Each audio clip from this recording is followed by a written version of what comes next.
Yeah, I mean, I think this whole thing's a marathon, not a sprint. Pretty light today. Had a good walk through this morning. Liven it up a little bit at the end, and go correct the things. I mean, it's how we do what we do, not what we do, and we've got to make sure that that is correct. And this first couple days is about getting the new guys kind of acclimated to how we practice. And in modern college football, it's not just the freshmen you're trying to get up to speed, even though we've had some good time with them in the summer. So, I thought it was good. I mean, I think these guys came out and operated. I think they got better, and we'll get better tomorrow from what we did today. What did you see out there during your practice? Well, I saw a lot of things. I saw a lot of freshmen with some performance anxiety. I saw some veterans providing some leadership, which I thought was a real positive. I saw some growth in some key players that we're counting on, like Jonathan Maldonado.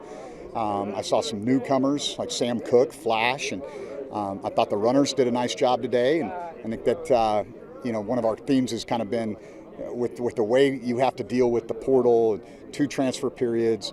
Your team doesn't really become your team until kind of the 1st of June. That as coaches, we've got to do a really good job of simplifying how we're approaching our installs and letting these guys go play. We don't want to just layer so much verbiage on top of them that they're just paralyzed. And so I think that's been something that we've really focused on. I think that showed up today. A lot of groove calls. There wasn't a lot of volume to our offense or defensive calls, but we operated them pretty well. Only a couple of pre-snap things, and I thought that was good. We didn't really have a lot of snap issues, and so I thought from that perspective it was a clean first day.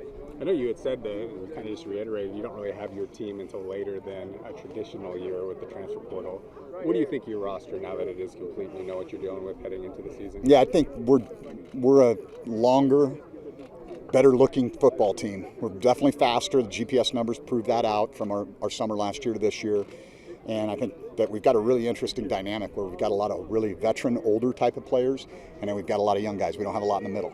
And so how quickly some of these young guys can assimilate into what we're doing and how we're doing it, then that's going to determine our depth. And so that's going to be a critical aspect of the next 28 opportunities that we have.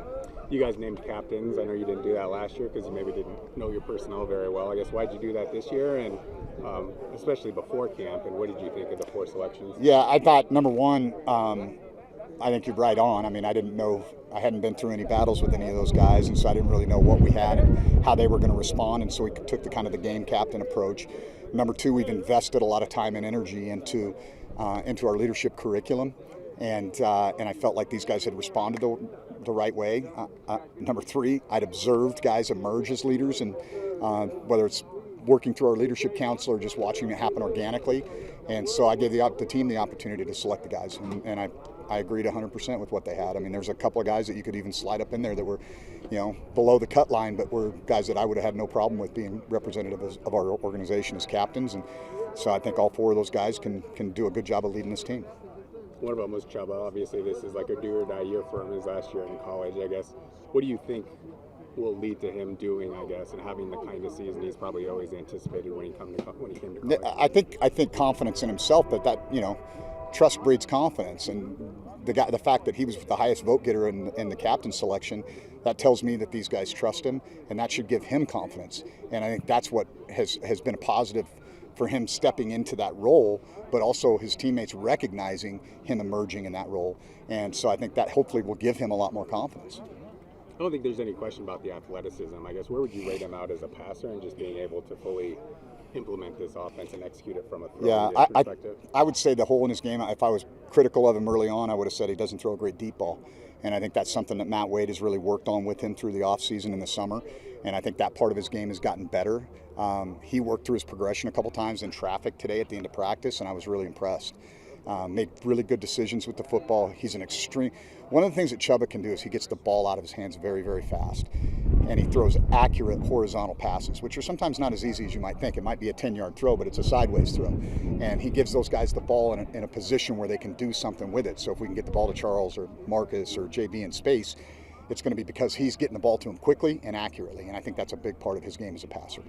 He can obviously run the ball, and you like to run your quarterback, but he has been injured throughout his college career. I guess how do you feel like you're going to be able to try and navigate that, to use his legs, but also keep him healthy? Yeah, I think that's always going to be a balance, right? You don't want your trigger guy to take unnecessary shots. I think he's got to be smart, number one. He's got to know when to get down. He's got to know when to get out of bounds. So some of that's going to be on him. And clearly he's had a career that's been hampered by injuries, and so I know that he's going to be smart about protecting himself. and then we've got to be smart about not trying to run him into the ground too. And so I think there's the balance there where you want him to create outside the offense, you want him to use his feet, we want to be able to have that +1 run threat, but we also want to have him take the next snap. And so, I don't have a crystal ball. I know that that's going to be a part of what we do, and he's very capable of doing it. What's the biggest difference at this point between year one Coach Choate, year two Coach Choate teams? Dare I say early on in the season like this? Yeah, I think anytime there's a coaching change, there's a lot of volatility. You want to do the best that you can to try to strike lightning in a bottle, and close wasn't good enough last year, right? And but there's some things that I think were really a net positive for us in terms of some of the personalities that emerged as the season went on, and knowing what fits here at the University of Nevada in our community, and doing a really good job of vetting the young men that we bring in and identifying guys that are going to fit the culture that we're trying to build. And I think that's the biggest difference to me, is these guys that we brought in and the guys that are here are guys that believe in how we're doing things, how we want to operate, and they bought in. And so now we can go make some progress. When the spring period was over versus what you saw today, what was the first thing that maybe you noticed when the guys did come back? I just think, like I said, man, we are a longer, faster football team. And I think that jumped out to me throughout the course of the summer. We prioritized that in the portal and in our high school recruiting, and I think that's what you see. Is you see like these guys are the big guys can put better weight on because they're taller, longer, broader, and our skill guys have a better top end speed. What's the key to stacking days in fall camp? It's mindset, man. It's a marathon, not a sprint. There's some maturity that goes along with that. You got to know when to flick the switch, and but have good mental focus throughout the course of practice, and that's what happens in a game too, right? We had some lulls mentally in critical areas of games last year, and I think I can pull those things out over and over and over again and remind them about how important it is to maintain our mental focus throughout practice, because that's going to show up in the fourth quarter of games, and then when it's time to sick them, we got to go. I guess what positions would you say are like kind of the fuzziest in terms of depth chart and maybe ability to be able to win jobs during fall camp before you get into game week preparation? I think there's a lot of fuzzy, but I think running back and wide receiver immediately stand out to me as positions where I think we've got a lot of talent, but we have a lot of guys that haven't played for us, and so there's got to be some emergence in terms of trust and familiarity at those two spots. On the defensive side, I think linebacker off the ball, there's Austin and Stone come back, but there's some good talent behind them. Nakayan and EJ, the junior college transfer, Najee Logan, number 7. So I think that position is going to be interesting to see how it kind of plays out. And I think safety is similar. On the edge, I really think that Dylan and Jonathan have emerged, but Sam Cook, the transfer from Southeast Missouri, and then eventually once we get Miles cleared, the transfer from Cal, those two guys are going to, I think, provide a lot of talent and a lot of explosiveness off the edge for us too. So as far as the gray area goes, I think those two skill positions on offense, and then the second and third level in the middle of our defense. I guess how would you grade the depth of this roster compared to last year, or is it too early? I think we raised the bottom. There's no doubt about it. I think that the guys that we're going to be putting out there in the kicking game that are maybe they're going to play on two phases, they're not 60 or walk-on guys. These are guys that have some talent, and there's some bandwidth for them to continue to grow within the program, and that's what I see. Is there significance to the hat, Alpha Advantage? No, not really. Just a mindset, baby. No, it's one of our alums actually wrote a book called Alpha Advantage, Donnie Gupton, and so he's a guy that has done some work with some of our players and does a good job in that regard. Might you expect to play multiple quarterbacks in week one? No. So you're talking with CA, I guess just what has his support meant, and what are the conversations like when you get a chance to talk with him? Yeah, I try to talk to him as much as I can. He's got so much knowledge and history of this program, and he's a hell of a football coach. And he's, he doesn't mince words. Like if he sees something and he thinks it's good, he's going to let you know. And if he thinks it's screwed up, he's going to let you know. And unfortunately, sometimes when you're in a leadership role, people don't always tell you the truth.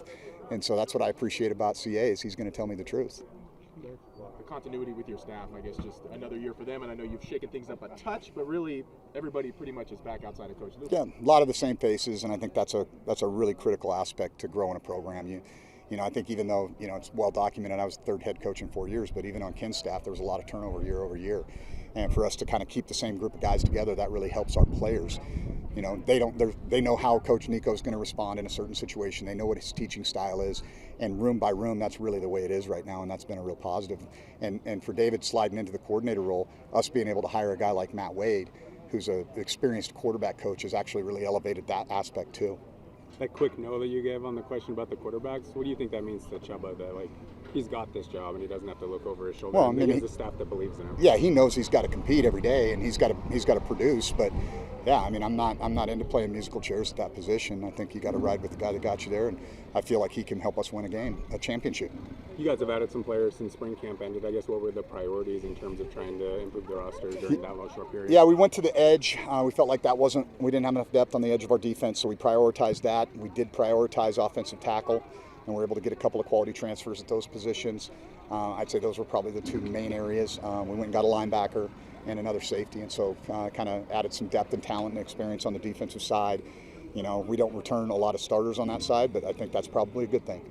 And this is a more physically talented group that has played a lot of football. Now they got to play for us and play our scheme. Offensive line, you did lose some transfers. It looked like you went to the FCS and got a bunch of guys who had started at that level. Yeah. I guess what are you looking for to be able to say, okay, he could play at the FCS. I know he can play at the FBS, and how important were starts when you were looking? I have a lot of. I mean, that matters to me. You know, when you're in the transfer portal and you're PFF and a player, you want to see some play history, right? I mean, we got Trent Scott from Texas State who's played over 1,000 snaps in his career. Zach Kokenauer comes in with 970 snaps in his career. So these are guys that have some bandwidth. They've played the game.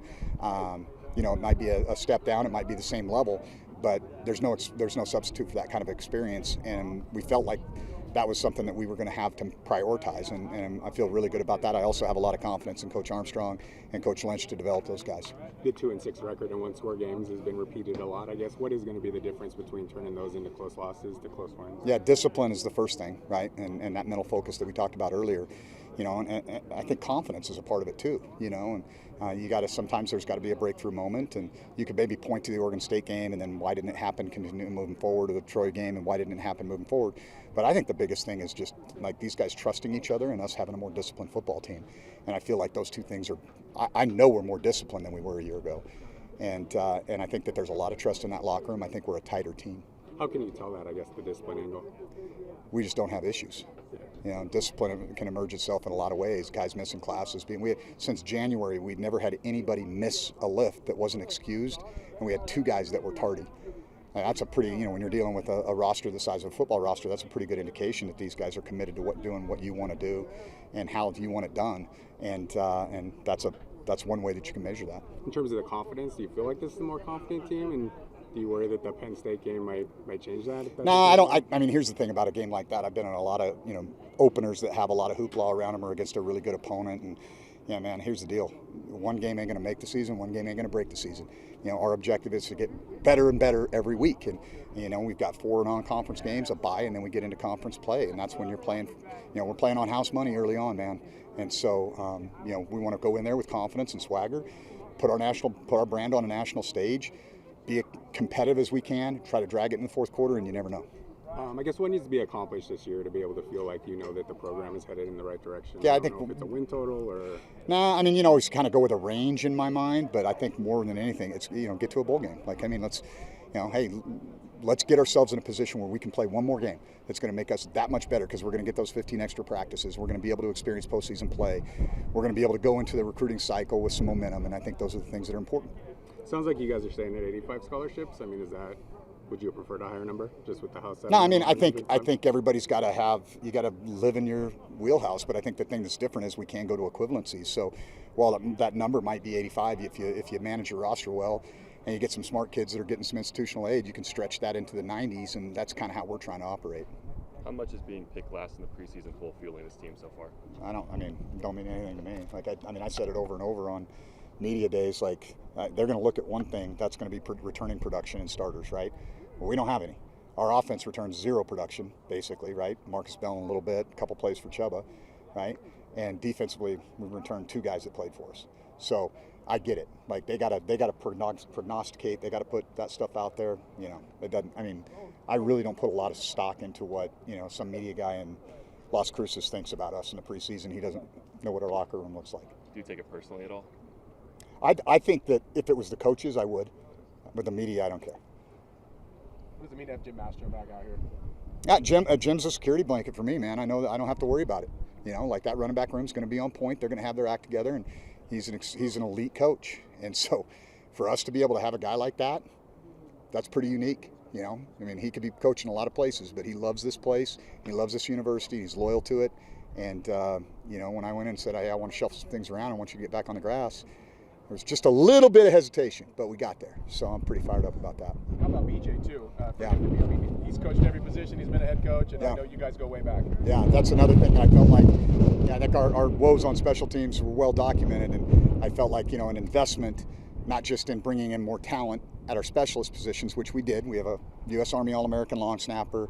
We have a Division II All-American that's our kicker. Brought in this Aussie that might be our MVP right now. He's pretty talented. Hasn't taken a snap yet. His first one will be in Happy Valley. And but then to also add talent to our coaching roster was important for that group. Herschel Turner, I mean, at running back, what flashes about seeing him out on the field? Yeah, he's a good wide zone runner. He's got good top end speed. He's very good out of the backfield, and he's a willing blocker. I think he's a talent, man. I think he's, you know, that was a good get for us. Good? Yeah, well, I just last one. Your message to the community. We're a month out of the season starting. They're going to start making their fall plans. I saw Austin over the summer. He put an Instagram post, or I think a comment on one of your posts that said, no, "Imagine not rooting for this team," which I think sort of shows how tight they are. Just what do you want the community at this point to know about your group and why they should support them? Yeah, I think, you know, the one thing I've learned is that in modern football, there's a lot of, you know, it's chicken or the egg, right? You know, and at the end of the day, you know, you got to give them a reason, and I understand that. But I think that hopefully there was enough, the way the kids played, the heart that they showed a year ago, the momentum that we've had with the indoor coming on, and the renewed investment from the athletic department in football, that it's time to get behind this program. And the ride's going to be worth it. You know, it's a good time to get on, man. So I think it's going to be a really fun season. We've got some unbelievable opponents at home that I think create interest for our fan base. You know, regional rivalry like Boise State, and obviously the Cannon game against the team down south. Like, those are things that I think can get people excited. And so, you know, don't wait till game day. Those tickets might be gone. Get your season tickets, man. Thanks, Joe. Good. All right, thank you guys.